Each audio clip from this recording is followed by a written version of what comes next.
Sometimes it gets hard and you want to give up. And I feel you because I'm there sometimes too. So I wanted to stop by and do something a little bit different. I wanted to share my story with you, my whole entrepreneurial journey, my story. I'm going to try not to keep you here too long, but my amazing son and video editor gave me this idea to open myself up and get a little bit more close and personal and share my entrepreneurial journey.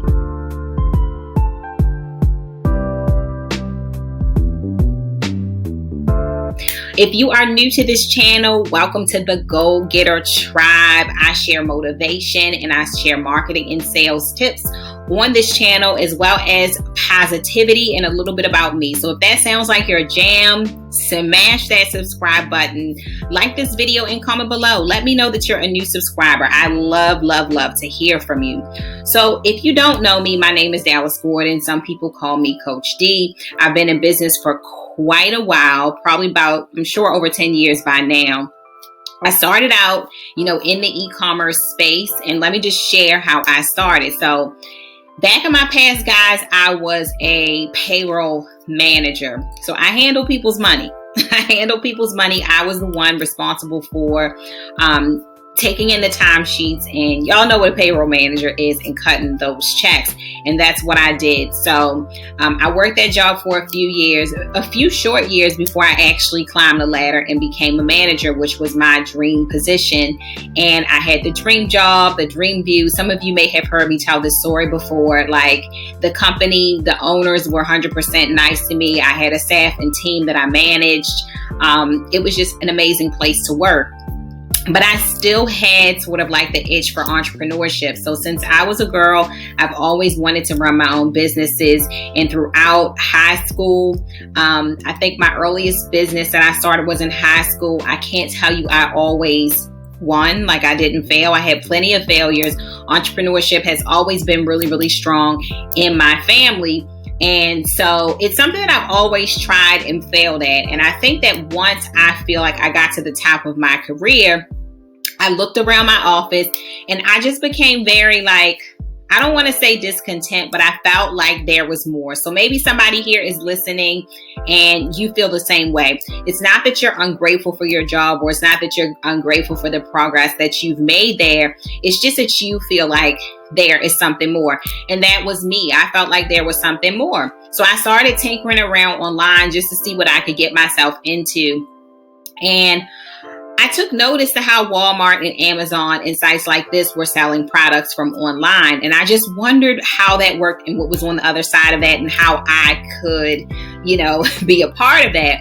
So I started looking around. So at the time, I put two and two together and I started purchasing jewelry and fashion items from different vendors because I just wanted to do something to inspire women. I just wanted to sell something to women. So I did that. I started buying jewelry. I started selling from my, computer. I started having jewelry parties. I even started taking jewelry to family and friends' houses and selling it that way. I did a lot of vending and stuff like that. And I will say that is what I was doing when I retired my job. Okay. So, my husband and I had a conversation. I actually was pregnant with my youngest daughter, Priya. I wanted to take my business full time and I wanted to be home with her. So my husband was like, you go for it. I believe in you. I'll support your dream. So I came home and I started running my jewelry business from home. And it was an amazing experience.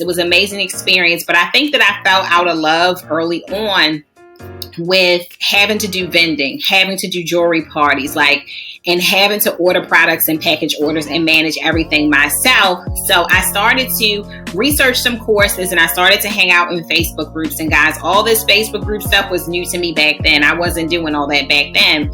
And I started to meet a lot of people who were also doing e-commerce, and I learned about drop shipping. So I learned that I could actually sell all the same products without having to handle the products. And that was back in the day where you could drop ship from China. People were willing to wait, 7 to 14 days for their stuff. And it wasn't a big deal and nobody would question it. People could get packages in the mail with Chinese writing all over it and they wouldn't question it. So that's where I started with drop shipping. And then, so we fast forward a little bit from that. I got pregnant with my next child, Micah, who's 5 years. Well, at the time she was, a newborn. Now she's 6. But anyway, so I got pregnant with her, and it was a really rough pregnancy. I was really sick, and I really, really fell out of love with my business. I wasn't able to really run it the way that I was running it. So back then I wasn't like really running ads. I wasn't doing that sort of stuff. I was pretty much marketing my business myself. I also was selling on a lot of different platforms as well, but I sort of fell out of love with my business back then, guys. And one of the things I wasn't doing with my business was I wasn't the face of my company. I was hiding behind my business. And that's something that now I teach my clients not to do. But back then, I didn't feel that if people knew who was behind the company, that people would still support the company and buy from the company and stuff like that. So I don't feel like I was being true to myself. I didn't want to show myself. It was just a lot of things with me. And that's the thing about entrepreneurship. It's an inside out job, right? So you're never going to grow as big as or as great as who you are inside and what you're willing to put inside, right? And some of the issues you're willing to sort of work through within. So anyway, I went from that business and I did some side hustles. I have a side hustle video if you're looking for some side hustles. Like I did plenty of them, y'all, like transcription, all kinds of stuff, freelancing and things like that, making logos for people, designing websites, because I was so well versed with like Shopify and different stores. So I did that for a while so that I wouldn't take so much money from the household to run my business. It was hard. It was many times I wanted to quit. I wasn't sure really what I really wanted to do. So I hired my very, very first coach. Okay. My very ever first coach. And I started to talk to him on a weekly basis. And I feel like, he saw potential in me as far as like what more I could do. And I learned that I could start to drop ship on Amazon. I was drop shipping on Amazon. I was drop shipping on Bonanza. I was also coaching other people. That's where I started coaching other people with e-commerce as well. And y'all, it was really, really hard for me as a coach because I was younger, quite a bit younger than I am now in that market. I was a female in that market. There wasn't a lot of females teaching e-commerce either. And I definitely felt very, very overlooked. And it was really, really tough back then to gain trust, for people to trust me. And so I worked hard to build that coaching business. And I was selling at the time thousands on thousands of dollars from Amazon stores. And I will tell you guys that even with the whole Amazon thing, I'm asked about it all the time. I lost so many businesses through selling on Amazon where I got shut down multiple times. I had VAs managing my accounts and I was getting shut down left and right. And when you're shut down on Amazon, that means that your income is also shut down. It's dialed all the way back. So that was pretty, I would say tragic, to me at the time. But every time I came back, strong. So through that, guys, I continued to be a coach. I eventually down the line opened a mastermind where I was teaching other people how to sell on Amazon. From there, I, opened a business where I was managing other people's Amazon accounts and helping them to get sales and things like that. Until the whole Amazon thing just got too hard to do. A lot of people's accounts were getting shut down, things like that. So I moved on from that. So I don't want to just keep talking about it. What I will say is fast forward until today, because if I tell you every little thing about my story, we will be here all day. Fast forward to today, I'm still a coach. I'm still a mentor and consultant. I still get on calls with people and consult with them about their marketing and things like that. So that's something I still do. I have gotten into touch with my crafty side again.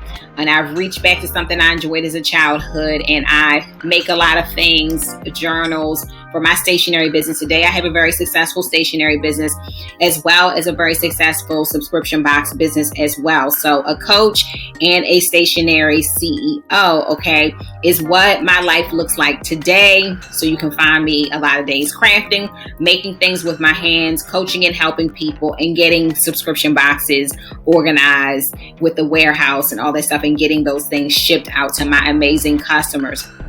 So that's just to kind of give you an overview of my journey. I started at one place, I ended up at another place. There's a lot more I can share. And there's a lot more that I will share. And if you guys have specific questions, that'll give me ideas for parts of my journey that I can share with you. But I just wanted to kind of say to you guys, over your journey, you're going to do a lot of different things. You're going to meet a lot of different people. You're just going to try different stuff. And not every single thing sticks. But one thing that I did was always stay the course.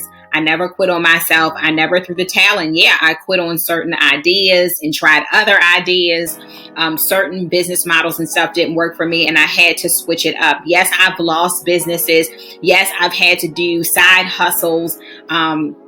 Like transcription and freelancing just to make ends meet, like just to be able to run a business alongside of my household. And yes, sometimes it was hard. Yes, I cried. Yes, I had the up all nights, but I will tell you that it is 100% worth it once you find your thing and you're able to run with it, and it really naturally just grows, and you gain so much experience along the way that can be applied. You gain so much wisdom, and eventually, even though it may not be adding up financially at first, eventually if you just stay the course, it will line up. So I hope that this story has encouraged some people and helped some people. I just wanted to share a little bit about my background, kind of like how I started, some of the different changes I went through, some of the different types of businesses that I ran. Don't forget to drop me a comment below, because I want to hear from you guys in the comments, and I'm always around for any questions that you guys might have. So be blessed. Thanks for watching. Don't forget, whatever you put your hands to shall prosper. If you believe, and I'll see you guys on the next video.